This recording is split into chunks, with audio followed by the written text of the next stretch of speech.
The story of the short-lived Jewish agricultural colony at Cotopaxi, which existed from 1882 until 1884, is not only a fascinating episode in Colorado history, but the settlement also sowed the seeds of Denver's burgeoning West Colfax Jewish community. Although the Cotopaxi enterprise survived only 2 years, its dramatic saga has captured the imagination of historians, novelists, and the general public alike. And while some have seen the end of the Cotopaxi colony as an unfortunate detour in the odyssey of a small group of Russian Jews on their way to a new life in America, it can also be viewed as a story of success. After the colony formally disbanded in June of 1884, many of the former colonists settled in Denver, although a few pursued farming in other areas of Colorado and the American West. Most began working as peddlers and small shopkeepers in Denver, and soon became pivotal members of the city's growing Orthodox West Side Jewish enclave. Though the Colfax West Side Jewish neighborhood began with only a modest number, at its peak in the 1930s, the Jewish population in the area grew so significantly that for a time the Colfax Viaduct was humorously referred to as the Jewish Passover.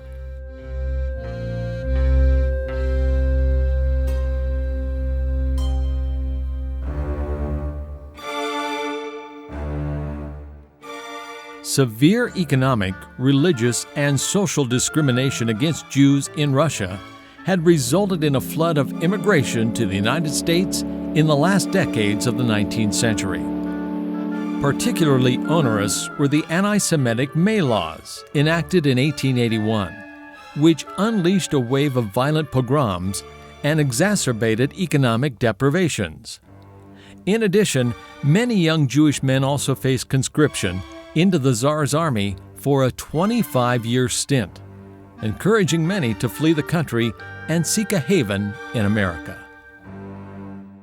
Most of the new Eastern European Jewish immigrants settled in New York City and other large areas on the East Coast.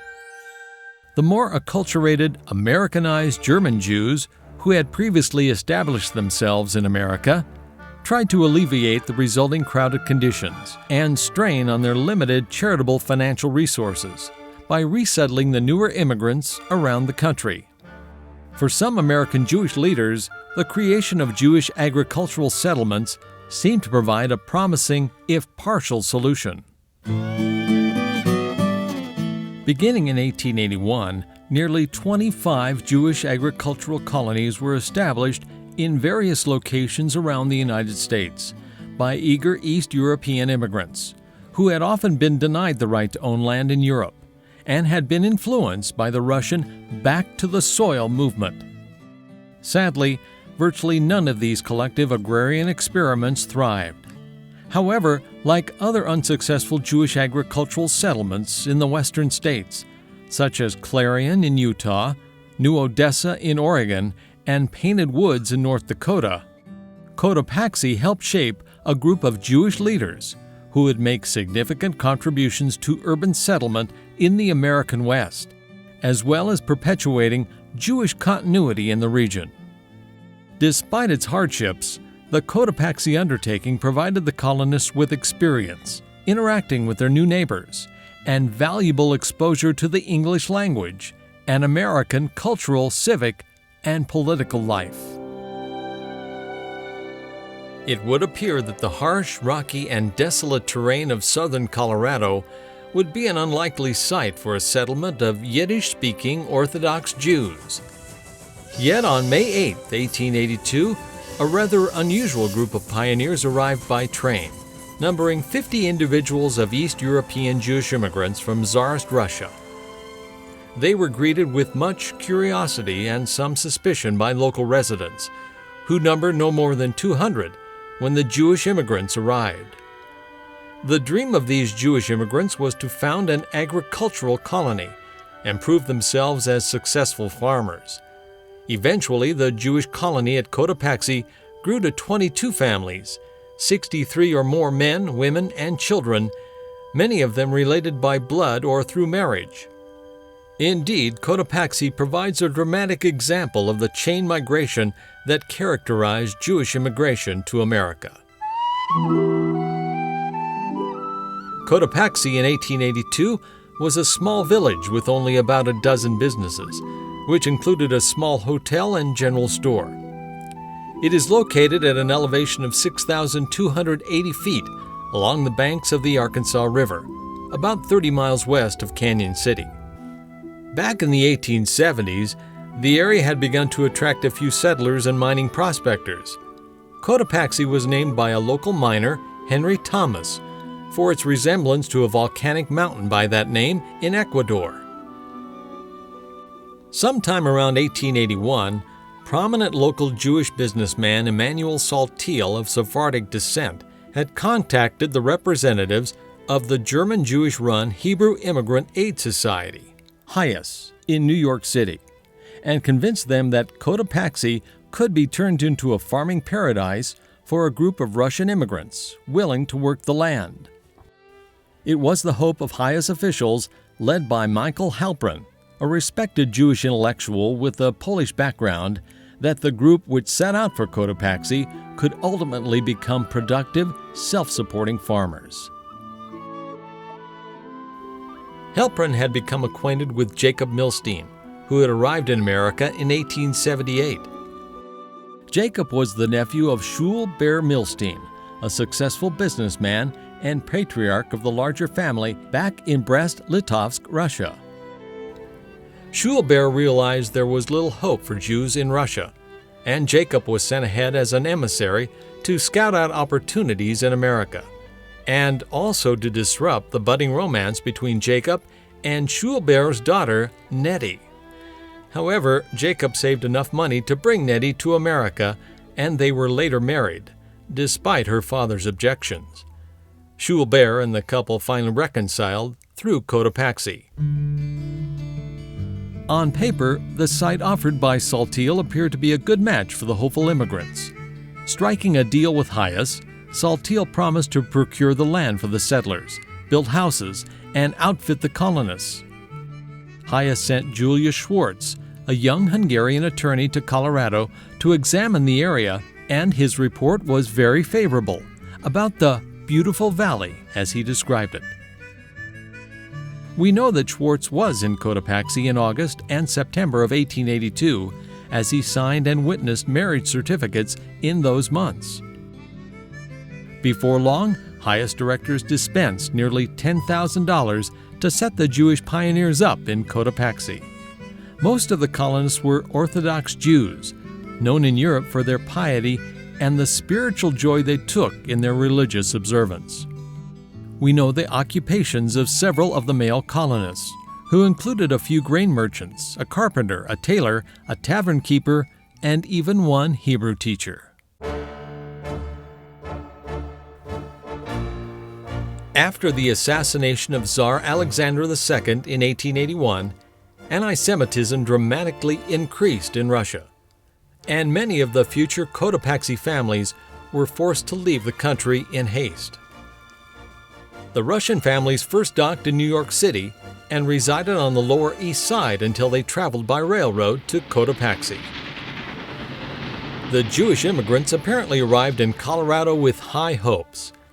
Within a few days, some of the men were transported by horse and wagon to inspect the site of their future homes. This was to be the first of their major disappointments, as the finished homes and barns they had expected turned out to be 8 rudely constructed cabins, about 16 by 20 feet or smaller, double boarded with tar paper between the boards, with no windows, chimneys, or furniture, and only 4 stoves. 3 of the farms were located on a narrow strip of stony land adjacent to a stream, which was generally dry for most of the year. 6 of these were situated in the wet mountain valley, about 8,000 feet, which was separated from the other 3 farms on Oak Creek by High Mountain Ridge. Some of the colonists lived in Cotopaxi in a reception house.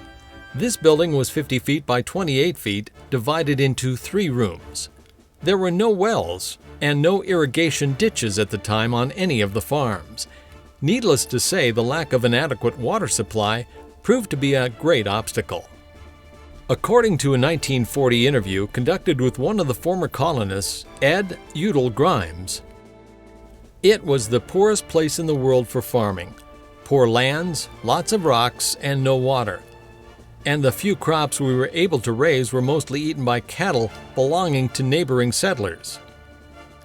The dim prospects of success, coupled with a thwarted romance, were enough after the first year to launch the 17-year-old Grimes on a 150-mile walk to Denver, where he later became a prominent Denver businessman and community leader. Of the 1,780 acres the Cotopaxi colonists were assigned, only a few hundred were fit for cultivation, and these would require extensive irrigation. Water rights had been appropriated for earlier farmers, so there was no water remaining for the colonists. Bad weather, natural disasters, a flood that washed out the bridge between Cotopaxi and the farms, non-arable land, and inexperience combined with meager supplies plagued the colonists from the beginning. It seems the only crop they ever produced on the land was a poor harvest of potatoes. One of the early Jewish farmers, Joseph Noodleman, recalled that he reaped only 15 bags of potatoes from the 14 he had sown, although one contemporary report cited a return of 15 bags for 4 that were planted. They ran into the weather on both ends.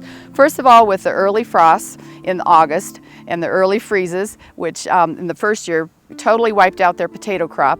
And then the next year they were going to be on top of it again, and they planted early and then were wiped out by an early spring storm. So the weather, and particularly at the elevation where they were trying to farm, worked against them on both ends. Desperate for money, several of the men turned to temporary jobs in Saltillo's mines, toiling an entire day to earn $1.50. Within a year of the arrival at Cotopaxi, several colonists, along with fellow miners, were forced to file a lien against Saltillo for unpaid wages. Others later earned $3 a day working as tract laborers with the Denver and Rio Grande Railroad, and were pleased that the company allowed them to work on Sundays instead of the Jewish Sabbath. The Colorado State Business Directory of 1883 in Cotopaxi features 3 of the Jewish colonists. S. Noodleman and Zadok are listed as carpenters, and Hirsch Lauterstein as a florist. Hirsch's wife Kayla was Noodleman's sister. Saltillo's cousin and partner, Eliezer Samuel, or E.S. Hart as he was popularly known, provided helpful assistance to the Jewish newcomers in his Cotopaxi general store.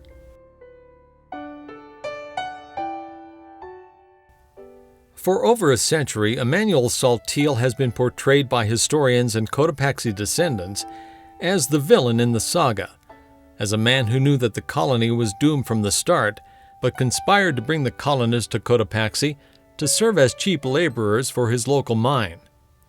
However, in recent years, historical documents have been uncovered which suggest that it is possible that Saltillo was simply unrealistic about the potential for the project and hoped it would succeed. He was supposed to have sweated the labor of the colonists and to have brought them out to Colorado so that they might serve as sweated labor in a mine that he owned there. And I then realized the story of the sweated labor and the general story of Emmanuel as a villain just didn't hold water. I think that in the early 1880s, the Jews of Russia were in a very bad shape. And I think that the Jews of America exerted themselves to bring out their co-religionists. And I think that Emmanuel played a part in that. I think that the colonists who came out to Cotopaxi weren't farmers, and they came out to an area which couldn't even support farming. It was an area that was best suited for stock raising, but they tried to make it as farmers, and of course they failed.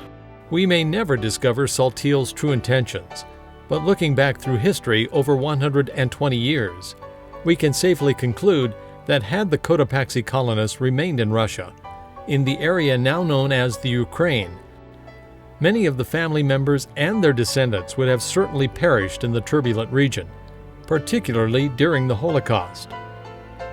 So, even if unwittingly, Saltillo did have a role in providing a haven for the colonists. Immigration is a tough business, and turning up in a new country, the United States, or in my own case, England, leads to a couple of generations of trying to make it, and with a bit of luck you do eventually make it, as indeed the Cotopaxi colonists and their descendants did. The Hebrew Immigrant Aid Society was a new organization and still grappling with the logistics of resettlement. And the new immigrants themselves were undoubtedly so eager to pursue their farming ideals and the opportunities for religious and political freedom, as well as economic and social betterment in those turbulent times, it may have been relatively easy to talk the colonists into taking part in the agricultural experiment. More experience, more robust funding, and better land would likely have resulted in some level of success. But as we have seen, nearly all of the more than 24 Jewish agricultural colonies collapsed in a relatively short time. Farmers of every ethnic group throughout America could attest that farming was often a highly precarious undertaking.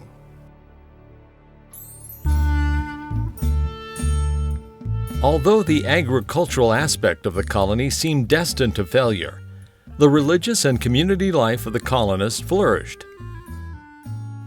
The Gentile population of Cotopaxi first offered the colonists a newly constructed schoolhouse for Sabbath services. Soon a cabin that would serve as a synagogue was designated and named B'nai Shalom, and the colonists diligently made the long trek by foot on the Sabbath and Jewish holidays for worship. One of the very first requests of HIAS before housing and farming implements was a Torah scroll, so that they could conduct Sabbath holiday and general religious services. The arrival of the Torah, dedicated on June 23, 1883, was greeted with great joy and festivity. The New York Jewish Messenger carried a story describing the ceremonies. At 5:30 precisely, the procession was formed as follows. First marched the elders of the colonists, each with a candle in his hand. Then came the chuppah, the 4 poles carried by 4 single men, and later came the women and children. The procession then entered the synagogue, and several psalms were sung, the Russians chanting those peculiar melodies which so deeply moved the Jewish heart. 2 Passover Seders were conducted while the colonists resided in Cotopaxi. One reportedly led by the Hebrew teacher David Krupitsky, who served as the cantor and rabbi of the group. He officiated at 3 weddings, and most likely at the sad funerals that marked the death of 3 of the colony's children. One was Krupitsky's own small son, who died of blood poisoning. Another was the daughter of Rachel and Solomon Shudarin, who had been a grain dealer in Russia, and the death on May 27, 1882, of the 15-month-old son of Joseph Noodleman. Additionally, there is an account reported by the Cotopaxi Cemetery Association that 1 adult colonist was probably buried there. The small Jewish section of the Cotopaxi Cemetery is marked by a fence separating the Jewish graves from those in the general site. The colonists also requested and received kosher meat and matzah from Denver, which they supplemented with matzah they baked themselves using flour they obtained by walking 26 miles to the small town of Salida. The existing Denver Jewish community, which at the time numbered less than 500 people, also provided modest financial aid to assist their brethren in Cotopaxi. By June of 1884, despite heroic efforts by the Cotopaxi colonists and aid in the form of food and clothing from the Denver Jewish community, most of the colony disbanded. All but 2 of the families who settled in Cotopaxi remained in the West. Most migrated to Denver, including the Krupitsky, Prezant, Toplitsky, Grimes, Shradsky, Shames, and Milstein families. They soon became pivotal members of the Jewish and general community. Many of their descendants became successful business entrepreneurs, professionals, and community leaders. Ed Grimes became one of the founders of Denver's West Side Orthodox Hasidic congregation, Jeanne Abrams, incorporated in 1889. Grimes was also one of the organizers and president of the Moshe Zakanim Society to aid the elderly. It evolved into the Beth Israel Hospital and Home for the Aged, located for many years near the south side of Sloan's Lake. Cotopaxi colonist Charles Présent, who had owned a distillery in Russia, and his wife Clara became pillars on the west side, where Charles was engaged in the feed and grain business. The Présents were related to the Milsteins by marriage. Clara Présent raised chickens and sold milk to supplement the family income, often donating her products for patients at the JCRS sanatorium. She later opened a small grocery store. Clara also served as a popular midwife, often donating her services free of charge to the poor. Charles was a founder of Congregation Jeanne Abrams and was an active member of the Jewish Burial Society, along with other former Cotopaxi colonists, Ed Grimes, Mr. Tobolitsky, and Jacob Shames, a founder of Rose Hill Cemetery. In the early years, Présent's horse and wagon was often used as a hearse. The Cotopaxi colonists also used their experience in America to help other new Russian immigrants, and Charles Présent and Ed Grimes often accompanied the newcomers to City Hall to obtain citizenship papers. Shul Ber Milstein, the patriarch of the Milstein family, and his wife Miriam, and their young 7 children, had traveled to America on a ship named the State of Indiana. They arrived in Denver in 1884. Shul Ber Milstein was the impetus behind the Cotopaxi colony, in that he had provided financial support to send his nephew to America to scout out the potential for moving the family to the United States. He also went on to become one of the founders of Denver's Congregation Jeanne Abrams. Milstein built a successful cattle business in Colorado, with a stockyard and packing house. His brother Benjamin Zalman Milstein farmed for a time near Derby, then in Longmont and Broomfield. Benjamin's wife Hannah became known on Denver's west side as a tireless collector of charity funds for the poor. Shul Ber's daughter Nettie and son-in-law Jacob homesteaded near Longmont and then farmed near Broomfield, where they lived for many years without running water or indoor plumbing for their family of 9 children. The children started to school in a one-room schoolhouse several miles from their home, arriving for their lessons by foot or on horseback. The family sold their farmland to the Savory Mushroom Company during the Depression for the then munificent sum of $18,000. Isaac Leib Milstein Shames, another of the heads among the Cotopaxi colonists, had been born a Milstein in Russia.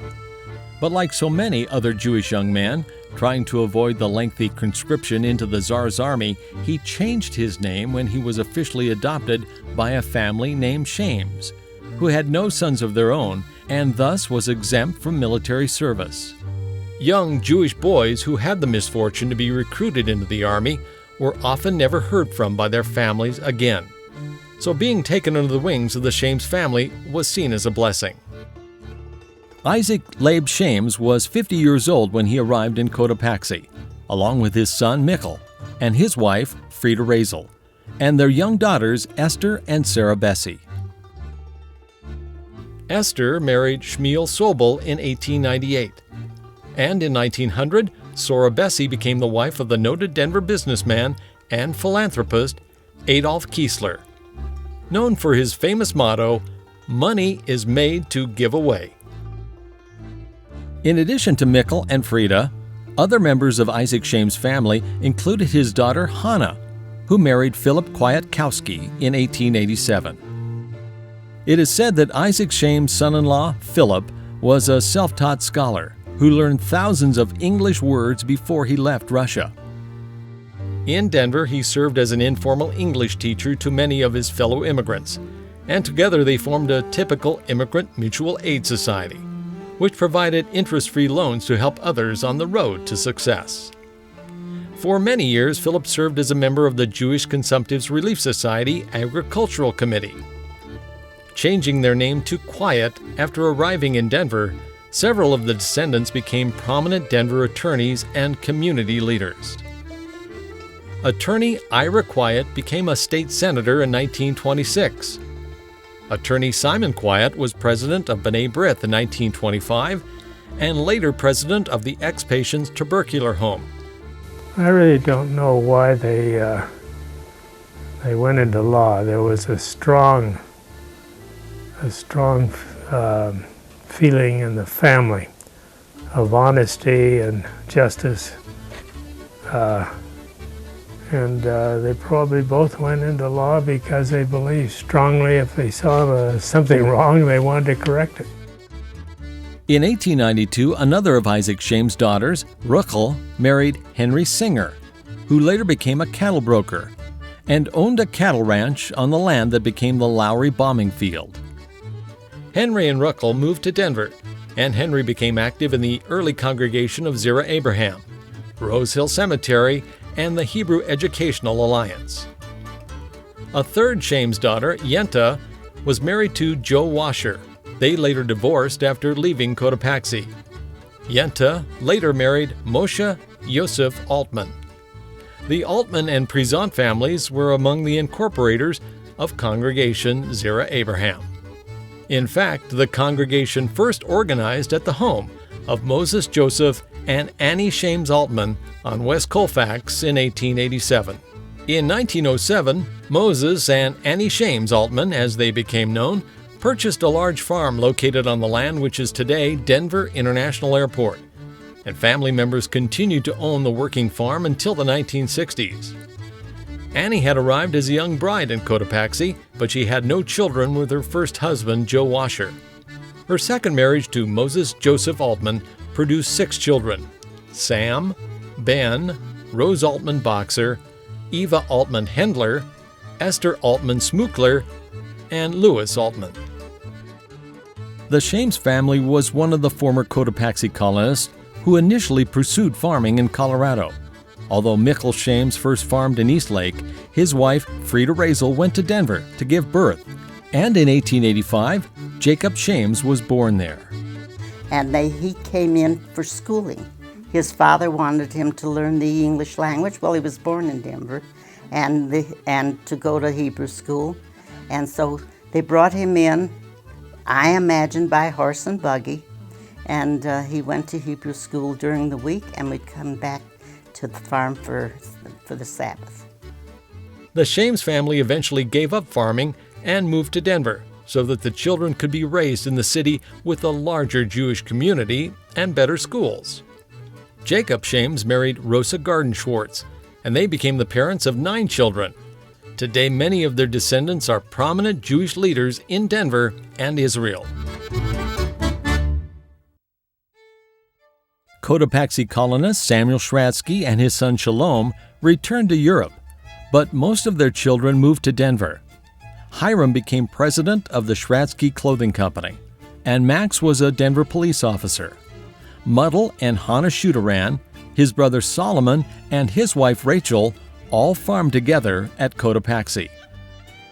The burly, bearded brothers moved to the wild boomtown of Cripple Creek, where they opened a successful dry goods store. Solomon launched the family fortune in the 1892 gold rush and served as a trustee of Temple Berith Abraham when it was organized in 1899. As a result of a bad land investment, their fortunes were reversed, and the Shudaran families migrated to Denver. Descendant Louis Shudaran became president of Denver's B'nai B'rith in 1939. Of the colonists who did not move to Denver, most remained in the American West. The Tobias family migrated to Cheyenne, and the Schneiders left for a farm near Omaha, Nebraska.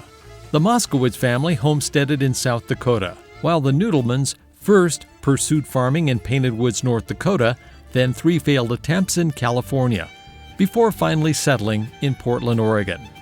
In Portland, Joseph Noodleman, the patriarch of the family, became the proprietor of a thriving meat market and the first president of Portland's first Orthodox synagogue, Sherei Torah, and the founder of the Jewish Old People's Home. Hirsch and his wife, Kayla Noodleman Lauderstein, also filed a homestead claim in Painted Woods, South Dakota in 1883. After Hirsch died suddenly a year later, Kayla remarried to Israel Bromberg, another Painted Woods colonist, and settled permanently in Portland, Oregon with her new growing family.